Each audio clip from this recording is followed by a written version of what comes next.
स्वागत है आपका बी न्यूज नेशन में। मैं हूं आबिद हुसैन शेख। मौलाना आजाद के 131वें पैदाइश का जश्न। भारत के पहले शिक्षा मंत्री, आजादी हिंद के बेबाक और निडर सिपाही मौलाना अबुल कलाम आजाद का 131वां जन्मदिन आज बीजापुर जिला कांग्रेस दफ्तर में कांग्रेस पार्टी अल्पसंख्यक विभाग के चेयरमैन जमीर अहमद बागलकोट के नेतृत्व में मनाते हुए मौलाना आजाद के सियासी, समाजी और वतन के लिए दिए गए कुर्बानियों को कभी भुलाया नहीं जा सकता कहा। इस मौके पर कांग्रेस पार्टी के तमाम जिला पदाधिकारी और मौलाना आजाद के अभिमानियों ने इखराज अकीदत पेश किया।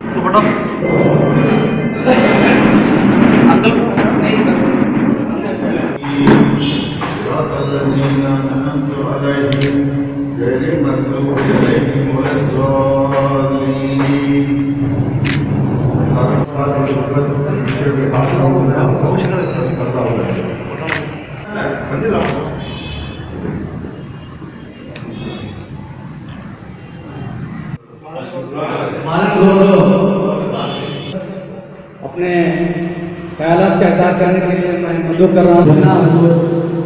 उनको जो है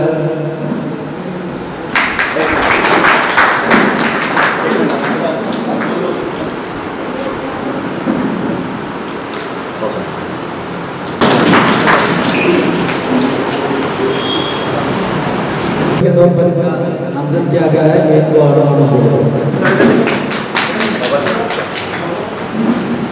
भी हमारे साथ मौजूद है, उनका भी मैं खैर मकदम करता हूँ। एक और हमारे बुजुर्ग डिस्ट्रिक्ट कांग्रेस के वाइस प्रेसिडेंट अली जनाब वैजनाथ कलकुलमान साहब हैं। ಅದರಲ್ಲಿ ವಿಶೇಷವಾಗಿ ಮೌಲಾನಾ ಅಬುಲ್ ಕಲಾಂ ಆಜಾದ್ ಅವರ ಜನ್ಮದಿನ ಆಚರಣೆ ಮಾಡುವಂಥ ಕಾರ್ಯಕ್ರಮ ಇಲ್ಲ. ಕಾರಣ ಈ ವೇದಿಕೆಯಿಂದ ನಾನು ಕರ್ನಾಟಕ ಪ್ರದೇಶ ಕಾಂಗ್ರೆಸ್ ಕಮಿಟಿಯ ಅಧ್ಯಕ್ಷರಿಗೆ ಹಾಗೂ ಇಲ್ಲಿ ಇದ್ದಂಥ ಅಲ್ಪಸಂಖ್ಯಾತ ಜಿಲ್ಲಾಧ್ಯಕ್ಷರ ಮನವಿ ಮಾಡಿಕೊಳ್ತೀನಿ.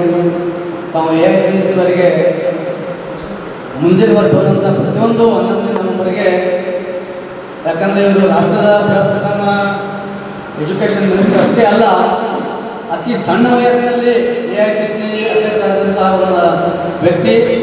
ಎರಡನೇದು ಇವರು ಫ್ರೀಡಮ್ ಫೈಟರ್.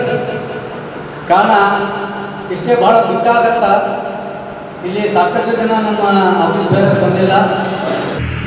नायब सदर जी, करमलाल साहब, जफरी साहब और मेरे शिष्यान है कि मुसलमान का दर्जा ऊंचा किया हुआ एक शख्सियत का आज पैदाइश दिन है। पूरे नॉर्थ इंडिया में, साउथ इंडिया में उनका सिलसिला बहुत है और तालीम के सिलसिले में उन्होंने बहुत बड़ी कोशिश करके अपना मकाम हासिल किया और दूसरे मजहब के लोगों में भी उन्होंने नाम कमाया। अली जनाब वैजनाथ कलकुलमान साहब से फरमाइश करता हूँ तो अपने ख्यालात का इज़हार करें। 1992 ಭಾರತ ರತ್ನ ಪ್ರಶಸ್ತಿಯನ್ನು ಪಡೆದಿದ್ದರು. ಅವರ ಜನ್ಮದ ದಿನಾಚರಣೆ ಮೊದಲು ಆಗ್ತಿದ್ದಿಲ್ಲ. ಆದರೆ ಈಗ ಜಮೀರ್ ಬಾಗಲಕೋಟೆ ಅವರು ಬಂದ ನಂತರ ಈ ಒಂದು ಅತ್ಯಂತ ಕಾರ್ಯಕ್ರಮ ಮಾಡಬೇಕಾದ್ರೆ ಈ ಕಾರ್ಯಕ್ರಮ ಇನ್ನೂ ಹೆಚ್ಚಾಗಿ पहचान छोड़ते गए हैं। आप जो है 11 नवंबर 1880 में आपकी स्कूलिंग चल रही थी, वो दौरान में रहेंगे। उनके आर्टिकल्स इतने अच्छे आते हैं तो मैं मिलना चाहता हूँ। चळवळी चली भारत देश की, तो ब्रिटिशों को हिंदुस्तान छोड़ना था। आप सब में अव्वल नेहरू से पहले मोतीलाल नेहरू के साथ थे, गांधी, जिन्ना साहब बहुत से, लेकिन मैं आपको डिटेल में नहीं जाता चूंकि सिर्फ और सिर्फ मौलाना आजाद का दिन है, हमें उसे बहुत अच्छी तरह से मनाना है। तो क्या है चीज वो बताए, वो मौलाना आजाद हिंदुस्तान के चोरी बताए, क्योंकि आप ऐसे छोरा करते हो।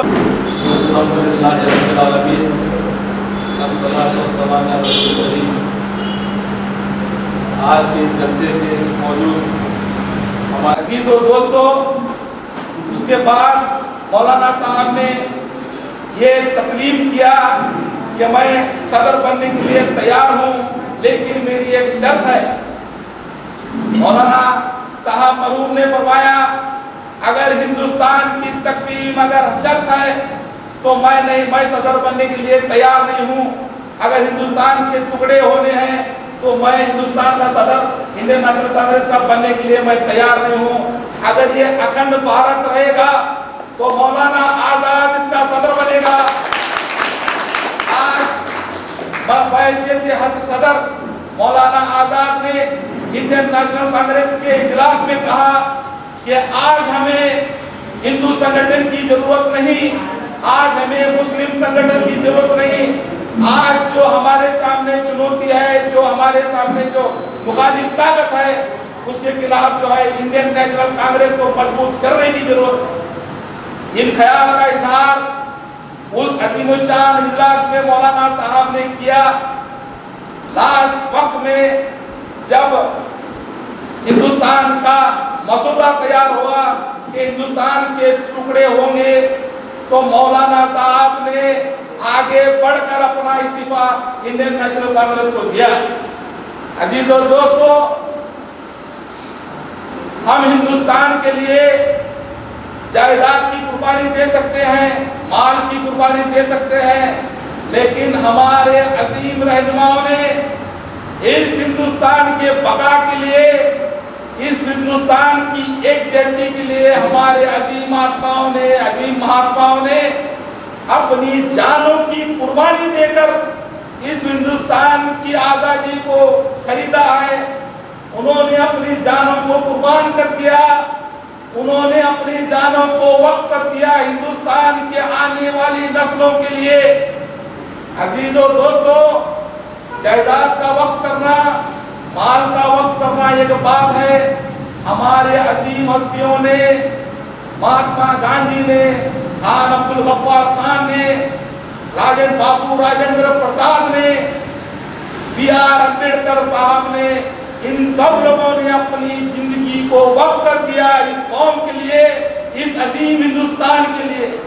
आज हम यहाँ जमा हैं गौरव फिक्र के लिए, लेकिन जब हिंदुस्तान का बंटवारा हुआ, हालात ऐसे पैदा हो गए हिंदुस्तान में कि हिंदू मुसलमान बढ़ गए, तकसीम हो गए, तो मौलाना साहब की हस्ती ने जामिया मस्जिद पर चढ़कर यह ऐलान किया कि ये हिंदुस्तान हम सबका है। इस हिंदुस्तान की आगे आने वाली तामीर के लिए जितना हिंदू जिम्मेदार है, उतना ही इसका मुसलमान भी जिम्मेदार है हिंदुस्तान की तरक्की के लिए। अजीजों दोस्तों, उसके बाद जो दौर हुआ आज़ादी के बाद, मौलाना मरहूम साहब को हिंदुस्तान का एक बड़ा मनसब दिया गया, वजीर तालीम व साइंस मौलाना आजाद साहब को पेश किया गया पंडित जवाहरलाल नेहरू के जानिब से। अकादमियों का उन्होंने स्थापना की। इसके साथ किसान भाइयों के लिए all India agriculture research centre उन्होंने बनाया। उसके बाद हिंदुस्तान की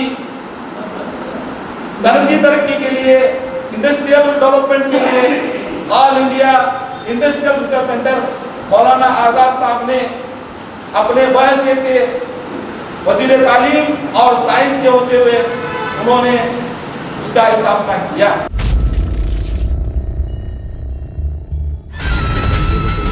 श्रीकंठ बाप्पा